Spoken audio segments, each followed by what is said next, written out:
வேற level எக்ஸ்ட்ரானரியான episode வந்திருக்குன்னே சொல்லலாம். Miss பண்ணாமல் ஃபுல்லோடையும் கேளுங்க. விசிஎன் சுத்தமாக போக மாட்டேங்குது. பார்க்குறலாம் லைக் பண்ணிட்டு பார்த்தீங்கன்னா கொஞ்சம் பேச வந்து முடிட்டா இருக்கும். ப்ளீஸ் சப்போர்ட் பண்ணுங்கள் ஃப்ரெண்ட்ஸ். அட்வொகேட் வந்து பேசிகிட்டு இருக்காங்க அங்கே இருக்கிற எல்லாருக்கிட்டேயும். முத்து, நான் சொல்கிறத மட்டும்தான் நீ கேட்டாகணும். நீ ஏதாவது ஒரு வார்த்தை முன்ன பின்ன சொன்னனா அதுக்கப்புறம் என்ன ஆகும் தெரியுமா? சரி சார், நான் இது வரைக்கும் என்ன பேசணும்னு நீங்களே சொல்லுங்கள் அப்படின்னு சொன்னோன்னே ஒரு பேப்பர் வந்து எழுதி கொடுக்குறாரு. இதை மட்டும் நீங்கள் பார்த்தா போதும், மற்றபடி வேறு எதுவும் வந்து செய்ய வேணாம், சரிங்களா? இதை தாண்டி அவெல்லாம் கேள்வி கேட்க வாய்ப்பே இல்லைங்கிற மாதிரி தான் சொல்லிக்கிட்டு இருக்காங்க. அப்பன்னு பார்த்து மாயாலேருந்து எல்லோரும் வந்து அங்கே நிற்கிறாங்க. ரெகுராம்லேருந்து எல்லோரும் வராங்க. பெரியப்பா, நான் இருக்கேன் பெரியப்பா, நீங்கள் எதுக்கும் கவலைப்படாதீங்க, நான் இந்த வாட்டி விட்டுற மாட்டேன் அப்படின்னு சொல்லும்போது, சரிம்மா பார்த்துக்கலாம் அப்படின்னு சொல்லிட்டு இருக்காங்க அந்த இடத்துல. அப்பன்னு பார்த்து நான் 3 பேரை வந்து வரிசையாக வந்து விசாரிக்கணுன்னு அந்த இடத்துல வந்து சொல்கிறாங்க. இந்த பேரை மட்டும் இப்போ கூப்பிட வேணாம், கடைசியாக வந்து கூப்பிட்டுக்கலான்னு மொத்தம் 4 பேருங்கிற மாதிரி அந்த இடத்துல நீதிபதிக்கிட்ட ஆல்ரெடி வந்து சொல்லிட்டாங்க. சரிம்மா, நீ சொல்கிறத பார்த்தா எனக்கே வந்து ஏதோ சுவாரஸ்யமாக வந்து கொண்டு போகிறேன்னு தான் நான் நம்புகிறேன் அப்படின்னு சொல்லி வச்சிட்ருக்காங்க. பெரிய பெரிய வழக்கறிஞர் எல்லாம் இது மாதிரி ட்ரிக்ஸை தான் வந்து ஃபாலோ பண்ணுவாங்க. அதே மாதிரி தான் நீயும் வந்து ஃபாலோ பண்ணுறியா, சூப்பருங்கிற மாதிரி அந்த இடத்துல வந்து சொல்லிவிட்டு 3 பேரை வந்து விசாரிக்க போகிறோம். முதல்ல முத்துங்கிறவங்க வாங்க. என் பேர் தான் முத்து, நான் இந்த இடத்துல வந்து வேலை பார்க்குறேன்னு அப்படியே வந்து சொல்கிறாங்க. நீங்கள் ஒப்பிச்சது, மனப்பாடம் பண்ணிட்டு வந்தது, இதெல்லாம் நான் இங்கே கேட்கவே இல்லை. முதல்ல நீங்கள் அந்த நேரத்தில் என்ன பண்ணீங்க அதை மட்டும் சொல்லுங்கள் அப்படின்னு சொல்லும்போது, அதுவா அதுவா அப்படியெல்லாம் அந்த இடத்துல அவர் வந்து எழுதி கொடுக்கலையே, இப்போ என்னடா பண்ணுறது? சார், நீங்கள் என்ன வேலை பார்ப்பீங்கன்னு தான் நான் உங்ககிட்ட ஜென்ரலாக கேள்வி கேட்டேன். அதுக்கே நீங்கள் என்ன உங்கள் வழக்கறிஞரை வந்து பார்க்குறீங்க? இத்தனை வருஷம் நீங்கள் வேலையே சரியாக வந்து பார்க்கலையா? அப்படி இருக்கும்போது எதுக்காக நீங்கள் இப்படியெல்லாம் வந்து காமெடி பண்ணுறீங்க? கேட்குற கேள்விக்கு மட்டும் சொல்லுங்கள். இல்லைங்க, எனக்கு எதுவாக இருந்தாலும் வரிசையாக வந்து சொல்லணும், இல்லாட்டி எனக்கு சொல்ல தெரியாது. ஓ, மனப்பாடம் பண்ணதெல்லாம் இங்கே வரிசையாக வந்து ஒப்பிக்கணும். சரி, ஒப்பிங்க பார்ப்போம் அப்படின்னு மாயா வந்து சொன்னோன்னே சுற்றி இருக்கிறவங்க எல்லாரும் வந்து சிரிக்கிறாங்க. அசிங்கமாக போச்சு அந்த இடத்துல நம்ம புவனேஸ்வரிக்கு.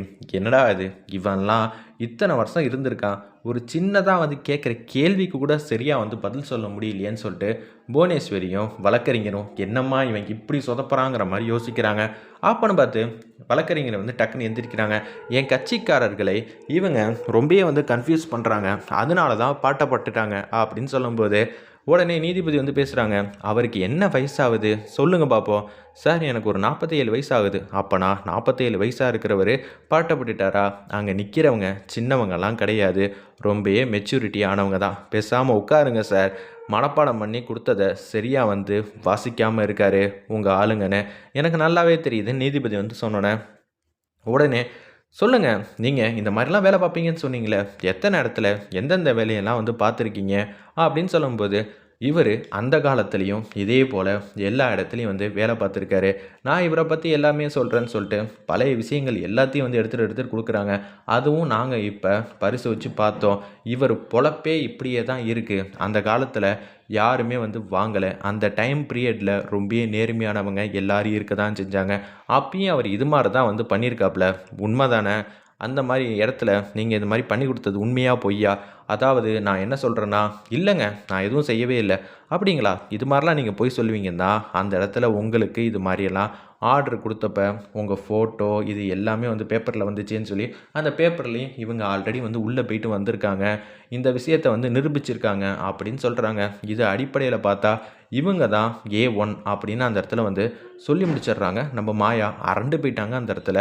ஆப்போசிட் வழக்கறிஞரும் புவனேஸ்வரியும் என்ன செய்யணுன்னே தெரியாமல் யோசிச்சுட்டு இருக்காங்க. அப்போன்னு பார்த்து, சரி சார், இவர் போட்டோம், ஒரு 10 நிமிஷம் வெளியில் நிம்மதியாக வந்து உட்காந்துக்கங்க, ஆனால் கூடிய சீக்கிரம் நீங்கள் நிரந்தரமாக வந்து உள்ளே போக போகிறீங்க, உண்மையெல்லாம் கண்டுபிடிக்க முடியாதுன்னு நினச்சிங்களா அப்படின்னு இவரோட முத்தோட வரலாறு 10-15 இடத்துல இதே மாதிரி சம்மந்தப்பட்டிருக்காரு அப்படின்னு அந்த இடத்துல மாயா வந்து நிரூபிச்சிட்டாங்க. என்னையா நினச்சிக்கிட்டு இருக்க, என்னமோ உத்தமங்கிற மாதிரி பேசிகிட்டு இருக்க.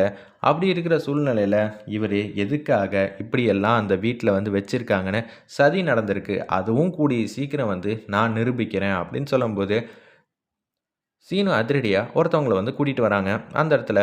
அப்பன்னு பார்த்து, நீங்கள் இது வரைக்கும் இந்த ஏரியாவுக்கு வந்திருக்கீங்களா அப்படின்னு சொல்லி கேட்டப்ப, வந்திருக்கேன்னு சொல்லு, நீ இல்லைன்னு சொன்னா சரிப்பட்டு வராது, வந்திருக்கேன் அப்படின்னு சொல்லிடுறாங்க. பரவாயில்லையே, நான் கூட உங்களை இந்த மாதிரி ஒரு வார்த்தையை வந்து சொல்ல வைக்கிறது ரொம்ப கஷ்டம்னு நினச்சேன், ஆனால் நீங்கள் ஈஸியாக சொல்லிட்டீங்க.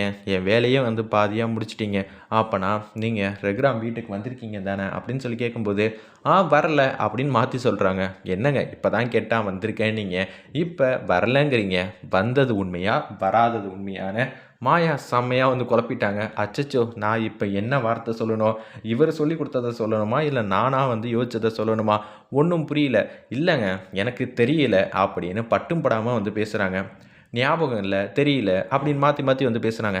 ஞாபகம் இல்லைங்கிறது வேறு விஷயம். தெரியலங்கிறது வேறு விஷயம். ஏதாவது ஒரு இடத்துல நில்லுங்க அப்படின்னு சொல்கிறப்ப, இவர் யார் என்ன ஏதுன்னு நானே வந்து சொல்கிறேன்னு சொல்லிட்டு, இவர் தான் ரகுராம் வீட்டில் இது மாதிரி வந்து கட்டிகள் எல்லாத்தையும் வந்து வச்சுட்டு போனது அப்படின்னு சொல்கிறாங்க.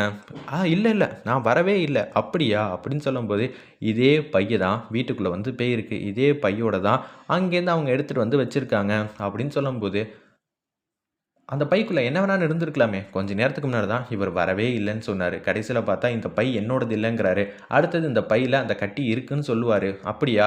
இது வேணா பொய்யா இருக்கலாம். அப்பனா இதுக்கும் உங்களுக்கு சம்மந்தம் இல்ல. அப்படிதானே? அப்படின்னு சொல்லும்போது, வாங்குன இடத்துல இதையும் வந்து காட்டுறாங்க. அந்த இடத்துல இதே பையில இவர் வாங்கி வச்சிருக்காரு. அங்க மேட்ச் ஆவுது. ரகுராம் வீட்டுக்கும் வந்திருக்காரு. இதுக்கு என்ன சொல்றீங்க? இத நான் காட்டுனது கூட இவருக்கும் இதுக்கும் சம்மந்தம் இல்லன்னு கூட சொல்லுவாரு போல இருக்கே! அப்படின்னு காமெடி பண்ண ஆரம்பிச்சுட்டாங்க. அந்த இடத்துல அச்சச்சோ! மாயா என்ன உண்டில்லன்னு ஆக்குறா. இந்த விஷயத்தையே வந்து தவிடுபடி ஆக்கிட்டா போல இருக்கே! அப்படின்னு சொல்றப்ப, ரகுராம் வந்து அந்த கட்டைய சபாஸ் மகளேங்கிற மாரி செம்மையா வந்து தட்டுறாங்க அந்த இடத்துல. ஆர்டர்ங்கிற மாரி நீதிபதி வந்து சொல்றாங்க. ரொம்பவே சுவாரஸ்யமா போகுது. நான் கூட என்னமோ ஏதோ நெனச்சேன். என்ன நினைக்கிறீங்க இந்த பொண்ண பத்தி? ரொம்பவே சூப்பரா வந்து பேசிட்டு இருக்காங்க போலயே இருக்கே! உங்களுக்கு வேலை வந்து வச்சுட்டா. இல்ல. உங்களுக்கு வேலையே இல்லாத அளவுக்கு நீங்க உட்கார்ந்த இடத்த விட்டு எந்திரிக்கவே வாய்ப்பில்ல. அப்படின்னு சொல்லும்போது டக்குன்னு எந்திரிக்கிறாங்க. என் விஷயம் பேசுற வரைக்கும் விடுங்க. நீங்க முதல்ல உட்காருங்க அப்படின்னு மாயா வந்து சொன்னோனே, வேற வழியே இல்லாம அவரும் வந்து உட்கார்ந்துடுறாரு. என்னம்மா இது? இப்படியெல்லாம் வந்து காமெடியா வந்து நம்ம பக்கம் வந்து திரும்பிருச்சே! என்ன நடக்க போகுதுன்னு தெரியல. நம்ம பக்கம் வராத வரைக்கும் நம்ம கொஞ்சம் சேஃப் தான் அப்படின்னு அந்த இடத்துல யோசிச்சுட்டு இருக்காங்க. இது மாரி தில்லு முல்லுக்கு பேர் போனது இந்த முத்துவும் இவங்க சூழ்ச்சி இது மாரி செஞ்சிருக்காங்க.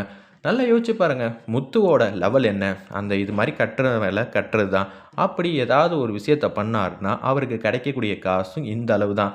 ஆனா, ரகுராம் கிட்ட இந்த அளவு வந்து குடுத்தாங்கங்கிற மாரி சொன்னாங்கன்னா, என்ன அர்த்தம்? மொதல்ல அதோட எஸ்டிமேஷன் என்ன? அவங்களுக்கு கிடைக்கிறது என்ன? எல்லாத்தையும் கூட்டி கழிச்சு பார்த்தா, அத விட ரகுராம் கிட்ட குடுத்தது பல மடங்கு அதிகமா இருக்கு. அப்படி இருக்கிற சூழ்நிலையில, இது எல்லாம் சின்ன புள்ளைக்கே வந்து தெரியும். பச்சை பொய் ரகுராம வந்து சிக்க வைக்கிறதுக்கு என்ன எஸ்டிமேஷன் வேல்யூன்னு கூட தெரியாத அளவுக்கு கூட முத்து வந்து குடுப்பாங்களா? அப்படின்னு சொன்னோனே, முத்துவ திருப்பியும் கூப்பிடுறாங்க. அந்த இடத்துல, அச்சச்சோ! என்னடா இது ரூ. 10,00,000க்கு நம்ப ரூ. 1 குடுத்தது தப்பா போச்சே! ரூ. 1,00,00,000 அப்படின்னு அந்த இடத்துல யோசிச்சுட்டு இருக்காங்க. இவருக்கு இதனால ஏதாவது பலன் இருக்குன்னு நினைக்கிறீங்களா? முத்து வேணா கூப்பிடலாமா? சார் அவர் வந்து இங்க என்ன சொல்லுவாரு? தெரியல, மறந்து போச்சு. அது மாரி அவங்க கேட்டாங்க. நான் தான் கஷ்டப்பட்டு குடுத்தேன் அப்படின்னு ஏதாவது காமெடியா வந்து சொல்லுவாரு. அவர் சொல்ற காமெடியான பதில்லாம் கேட்குற அளவுக்கு எனக்கு நேரமும் கிடையாது, பொறுமையும் கிடையாது. அடுத்தது வந்து போலாம் சார் அப்படின்னு சொன்னோனே, சூப்பர்மா! இந்த அளவுக்கு வந்து பரபரப்பா பேசி என் வாழ்நாள்ல பார்த்ததே இல்ல. சூப்பரா வந்து பேசுறீங்கன்னு நீதிபதி வந்து பாராட்டுறாங்க. ஒரு பக்கம் அடுத்தது என்ன செய்ய போறீங்க? அடுத்தது ஒரு முக்கியமான ஒருத்தர வந்து நான் விசாரிக்க வேண்டியது இருக்கு. அவங்க பேர் என்னன்னா, புவனேஸ்வரி அப்படின்னு அந்த இடத்துல வந்து சொல்ற மாரி காட்டி, எக்ஸ்ட்ரானரியா வந்து முடிச்சிருக்காங்க. புவனேஸ்வரி வந்து அரண்டு போயிட்டாங்க. அந்த இடத்துல மாயா கிட்ட வசமா வந்து சிக்கிட்டேனேங்கிற மாரி யோசிக்கிறாங்க.